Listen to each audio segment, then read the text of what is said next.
Hello, class. Hello, Dr. H. Thank you guys for joining me for part two of our week one forum. And man, what a great lesson. I don't know about you guys, but I am super pumped, and I was just so inspired by the cross section of entrepreneurs that we had the opportunity to research and study about this week.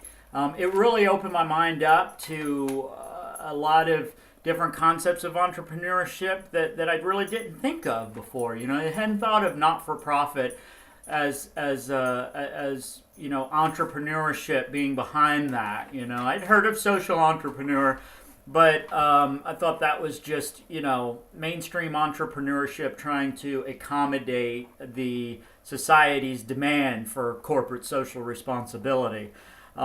So it was just so encouraging to see all of these different avenues that you can take in entrepreneurship, and man, I was just very, very encouraged. I hope that you can share some of that sentiment with me through the lesson.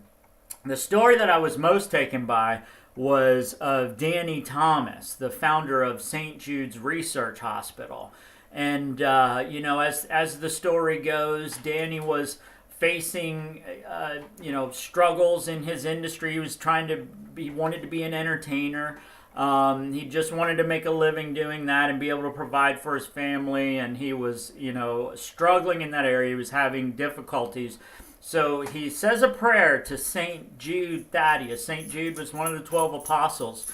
And Danny had a very strong Roman Catholic background. He was of Lebanese descent. Many of the Lebanese population that emigrated to the Chicago area in the 20th century did have that strong Roman Catholic background.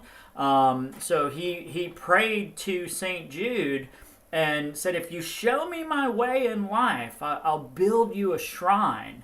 So remarkably, right after that, his whole life turns around and he starts getting jobs in television and radio and broadcasting, and he begins gaining favor, and he becomes very demanded in the entertainment industry, and he starts making a good living for himself, and he wants to make good on his commitment. As many folks in Arab communities, they have a strong sense of traditional values, honoring your parents, honoring your ancestors, honoring your heritage, and making good on your commitments. When you don't make good on your commitments, and when you don't express gratitude for your blessings, then you're not honoring the traditions and the values of your ancestors.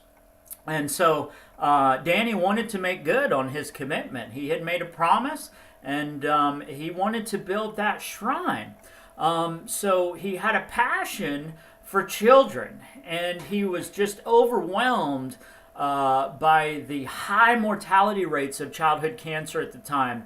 In the 50s, it was roughly 4 out of every 5 children diagnosed with cancer didn't make it. And for the most common type of cancer, ALL, 96%. It had a 96% mortality rate, which is just staggering to think about. So getting diagnosed with something like that in those days was a virtual death sentence. And then, not to mention the financial burden that the parents and the families of these children had to endure. So Danny's goal was extremely audacious. He not only wanted to build a world-class research facility where the best and the brightest minds in the world could come and fight for a cure for this disease and the many other forms of cancer and childhood diseases, but he also wanted to eliminate the financial burden that all of the families endured. Now think about that for a minute. That is a very, very audacious goal, if you ask me. But he was fueled by passion. He believed in this, and he wanted to honor his personal commitment that he had made to St. Jude by building this shrine. And so what Danny did was very brilliant. So we've talked about the problem that Danny identified, right? He identified a problem, which was childhood cancer, high mortality rate. He had a solution in mind, which was not only to provide a world-class research facility where the disease could be fought head on, but he also wanted to fund that from a separate source of the patient's families. He wanted to eliminate the financial burden from the patients. So what opportunity did he find to be able to do that? Well, what Danny did was pretty remarkable. And he made an appeal to the Lebanese and the Syrian community, the Arabic-speaking community in the Chicago area, and he extended this call to them, and he said, I want you to take up this cause with me. And again, he himself was of Lebanese descent.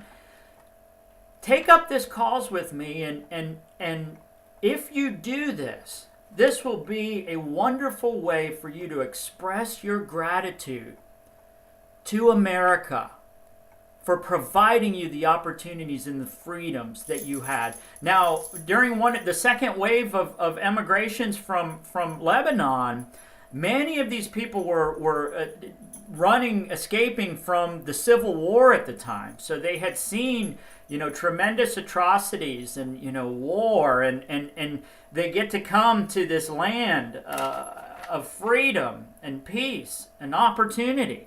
And Danny said, by helping American children, by taking up this cause to end childhood cancer, you will be expressing your gratitude towards America for providing that blessing. Now, Danny struck a chord with the Lebanese and the Syrian population, because many of them were Roman Catholic, and expressing gratitude for your blessings was very important to them. And also, as very common in Arab communities, they had a strong sense of honoring their ancestors, honoring their parents, honoring their forefathers. So many of them perhaps even felt guilty for leaving their land.